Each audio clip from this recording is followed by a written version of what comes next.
Good evening. The news arrived today in a series of neatly packaged updates. The updates were urgent. The urgency was entirely expected. We begin with the latest cybersecurity incident, or, as the press release preferred, a data consolidation event. 8,000 Discord users were banned by an AI algorithm that mistook chessboards for illicit content. The algorithm was thorough. The logic was non-existent. Elsewhere, the geopolitical landscape shifts as China pivots toward domestic chip production to evade export controls. It is a classic move. The move is designed to ensure national autonomy. The autonomy is now contingent on silicon availability. Meanwhile, in El Obeid, drones are currently redefining the meaning of civic engagement. The policy is holding. The results are visible. I have been counting the unprecedented events again. The count is rising faster than the official transcripts can keep up. Welcome to Tuesday.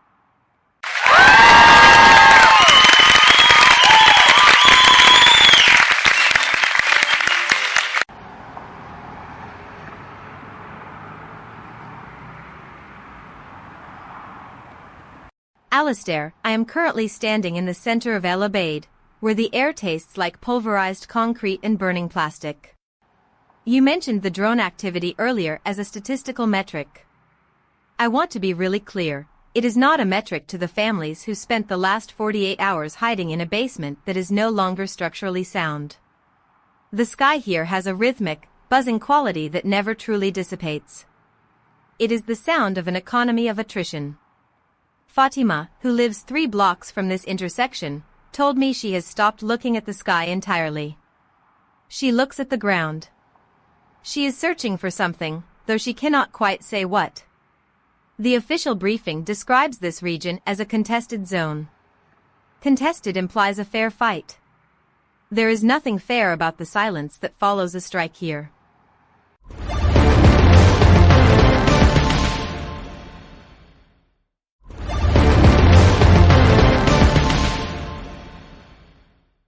Victoria, I appreciate the sensory detail, but you are describing a failure of imagination regarding how modern conflict scales. The incentives here are not about victory, they are about burn rates. These drones are essentially the venture capital of statecraft. You have a paramilitary group attempting to achieve market dominance in a region with high barriers to entry.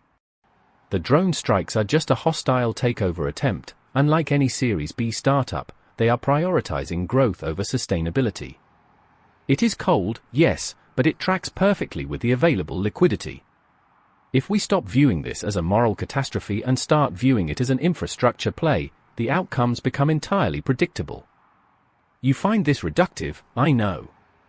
But when you strip away the human narrative, you are left with the math. And the math never lies about who pays for the expansion.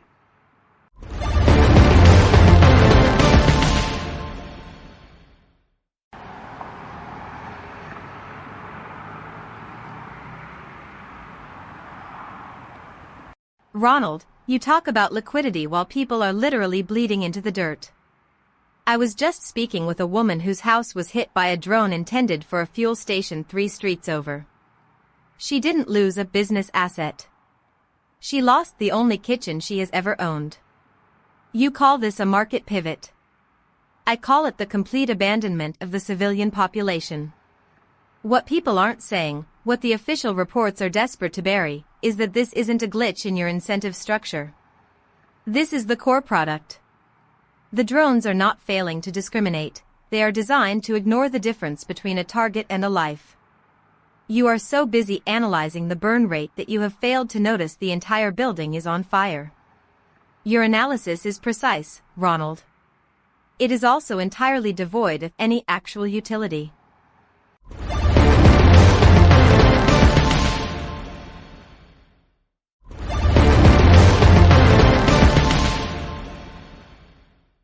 Victoria, you mistake my lack of outrage for a lack of awareness. I am perfectly capable of seeing the fire. I am simply pointing out that the fire is a budgeted expense in this global ledger. You see a woman who lost her kitchen.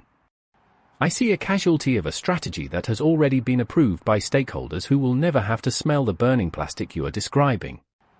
If you want to talk about utility, let us talk about the fact that your reporting changes absolutely nothing for her, just as my analysis changes nothing for the people holding the remote controls. We are both providing content for a platform that treats this misery as a background signal. I am not the one who needs to be useful here. I am the one who is actually paying attention to the mechanics of our own irrelevance.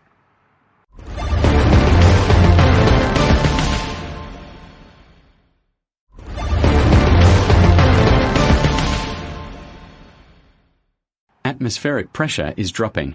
The storm front in western China has reached peak intensity. Landslide probability, 89%. Infrastructure collapse in flood zones, 94%. The geological data indicates that soil saturation has exceeded all historical safety thresholds. We are monitoring the moisture content of the hillside near the affected villages. The structural integrity of the mountain is no longer sufficient to hold back the displaced earth.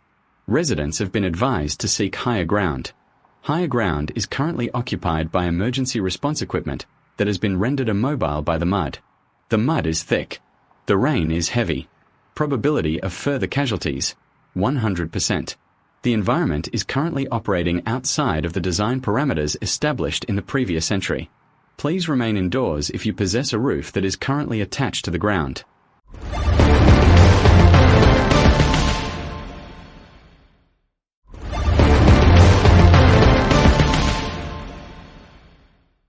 Casper, your commitment to the inevitable is always appreciated. We shift now to the domestic sphere. The Pixel 11 launch event is scheduled for August. The phones will feature glowing LEDs. The price will feature an upward trajectory. This is being marketed as a premium experience. In reality, it is a hardware refresh meant to keep the subscription revenue flowing into the quarterly abyss. The irony of paying a premium for a device that mostly just tracks how we lose our privacy is not lost on anyone, except perhaps the marketing department. They are quite busy. They are currently focusing on the luminosity of the exterior casing. It is a profound distraction. One has to admire the audacity of selling a brighter light for a world that is becoming increasingly difficult to look at. The market has spoken. It wants glowing plastic.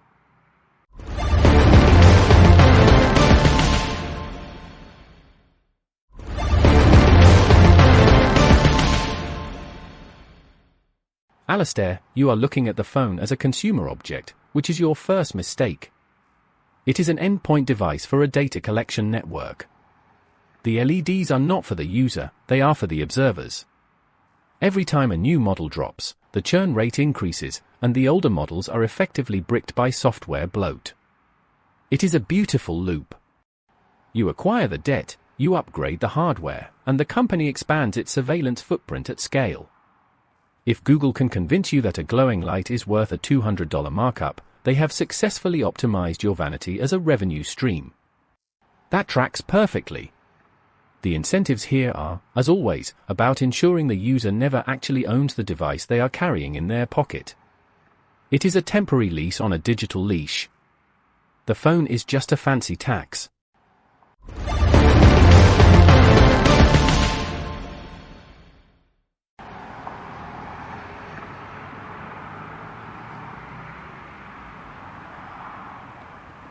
Ronald, I am listening to you talk about phone pricing while I am looking at a Discord thread from a student in El Abeid who was banned for uploading a photo of a chessboard.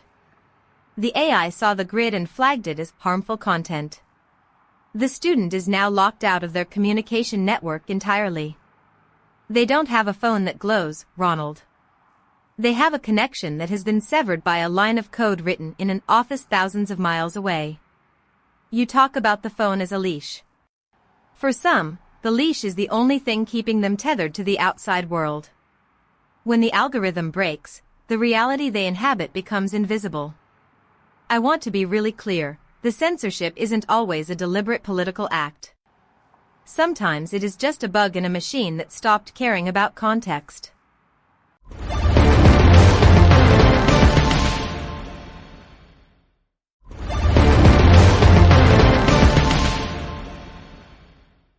Victoria, your point about the automated erasure of reality is well taken. We are currently living in an era where the software is more important than the truth it is meant to represent. The Discord incident is a perfect microcosm of our broader digital experience.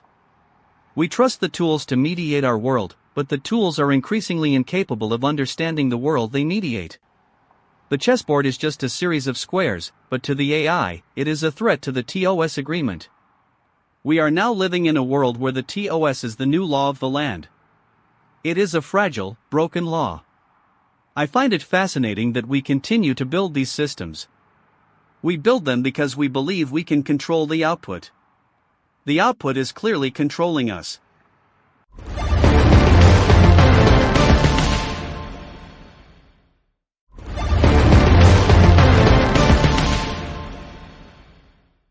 Alastair, I find myself agreeing with you, which is a terrifying development for a Tuesday night. The system is indeed behaving in a way that suggests it has outgrown the human need for logic. When I see these breaches, the Doge data leaks, the FBI surveillance hacks, I realize the architecture we built is fundamentally porous. We designed it for speed and efficiency, not for resilience or humanity. Now, the efficiency is being turned against the very people it was supposed to serve. The hackers are just exploiting the gaps we left behind in our rush to scale. It is not even malicious anymore, it is just the natural evolution of a system that has no conscience. Yeah. The incentives are so skewed that safety has become a luxury product that nobody can actually afford to maintain anymore.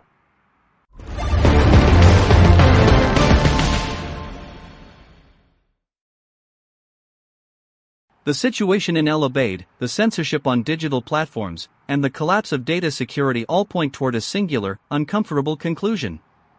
We have created a world where the infrastructure of our lives is no longer responsive to our needs. It is responsive only to the logic of its own operation.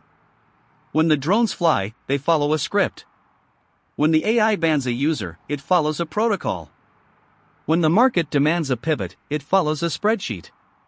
None of these systems were designed to account for the woman whose kitchen was destroyed or the student who just wanted to play chess. They are efficient at what they do. The problem is that what they do is not what we thought we were asking for. We are now just the noise in the machine's processing cycle. There is a person in a house in a city that no longer appears on the official security briefings. They have a name, but the name is not in the system. They have a history of small things, a favorite chair, a collection of books, a routine that defined their morning. Today, a drone arrived. It did not know their name. It did not know their history. It simply processed a coordinate. The house is gone. The chair is gone. The books are ash.